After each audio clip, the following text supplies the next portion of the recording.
Est-ce le moment de renégocier son prêt? Oui, on reçoit pas mal de questions sur les crédits parce que c'est vrai que les taux ne cessent de baisser. Comment en profiter? Vous allez voir les chiffres. Quand on prend les taux des crédits immobiliers hors assurance, on est aujourd'hui, regardez, vous voyez, en moyenne entre 1% et 1,45 selon qu'on emprunte à 15 ou à 25 ans. Il y a 5 ans, c'était plus du double. Et quand on remonte à 2010, on était entre 3,5 voire 4%. Donc on se dit, évidemment, il y a quelque chose à faire. En direct avec nous, Sandrine Alonier, directrice des études vousfinancez.com, pour nous expliquer comment fonctionne tout ça. Avec cette question d'abord de Joël qui nous dit: j'ai souscrit un prêt immobilier il y a 6 ans. Je pourrais sûrement avoir un meilleur taux aujourd'hui. Est-ce que tout le monde peut renégocier? Est-ce que c'est possible? Il suffit simplement d'appeler son banquier? Alors non, malheureusement, ce n'est pas aussi simple. En effet, la première chose à faire, ça peut être de contacter sa propre banque pour essayer de négocier un taux plus bas. Mais c'est comme si vous alliez voir votre concessionnaire auto en disant: le prix de la voiture a baissé, baissez-moi le prix de la mienne. Malheureusement, ça ne marche pas comme ça. Et souvent, il va falloir faire racheter son crédit par une autre banque. Donc là, on peut s'adresser à un courtier en crédit ou aller voir directement une autre banque. Il faut évidemment les mettre en concurrence pour avoir le taux le plus bas. Mais en effet, si vous avez souscrit un crédit il y a environ 6 ans, a priori, les taux étaient plutôt aux alentours de 2,5–3%. Et du coup, il y a bien cet écart de taux indispensable à respecter pour rendre l'économie assez attractive. Aujourd'hui, on peut emprunter en moyenne à 1,50. Donc, tous ceux qui ont théoriquement emprunté à plus de 2–2,5% peuvent renégocier leur crédit. Pour savoir si c'est le bon moment, vous disiez il faut quand même un certain laps de temps. Et en pourcentage, mettons que j'ai emprunté il y a quelques années à 1,7 et qu'aujourd'hui je peux avoir 1,4, 1,5, ça vaut vraiment le coup? Non, alors là, ce ne sera pas suffisant. Donc, vous avez raison, il y a des règles qui sont très simples. Si vous avez emprunté à 1,7, pour que vraiment l'économie générée soit suffisante, il faudra que vous ayez un taux à 1%. Donc là, ça peut aller. On considère qu'il faut un écart de taux entre 0,7 et 1% pour que l'opération soit intéressante, parce que c'est une opération qui a des frais.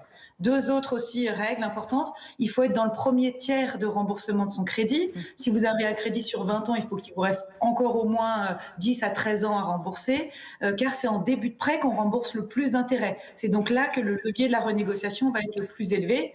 Et enfin, il faut qu'il reste quand même au minimum 70 000 à 100 000 euros à rembourser. S'il reste que 10 000 euros à rembourser, ce ne sera pas nécessaire de renégocier.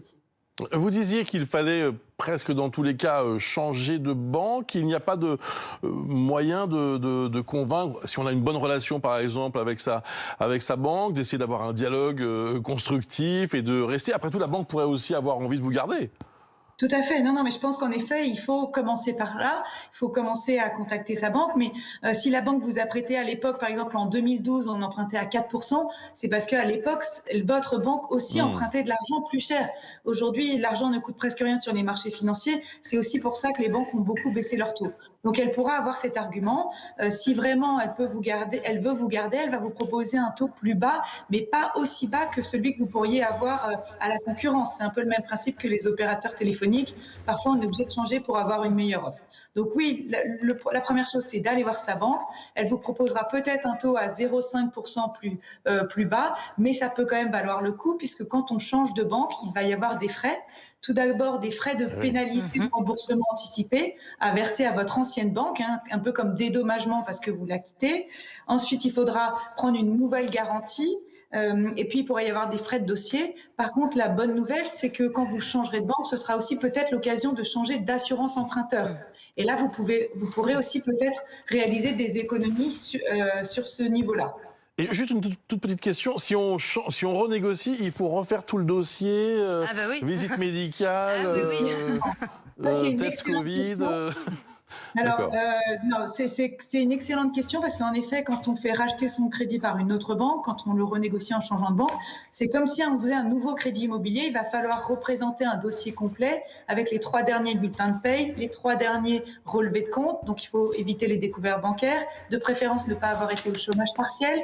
Actuellement, on peut dire qu'il ne faut pas travailler dans un secteur qui est trop touché par la crise, comme le tourisme, l'événementiel, l'aéronautique. Là, vous pourrez peut-être avoir un refus, et c'est là que vous aurez peut-être intérêt à rester dans votre banque. De même pour l'assurance, s'il vous reste plus de 250 000 euros à rembourser, vous devrez peut-être refaire aussi des tests médicaux. Donc là, pareil, si vous avez eu un problème de santé dans les dernières années, peut-être que vous n'aurez pas intérêt à renégocier.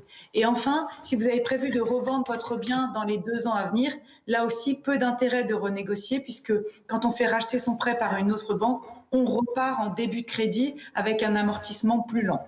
Donc le bilan, de préférence changer de banque, mais on peut aussi quand même avoir un intérêt à rester dans sa propre banque. Merci beaucoup Sandrine Alonier d'avoir été avec nous.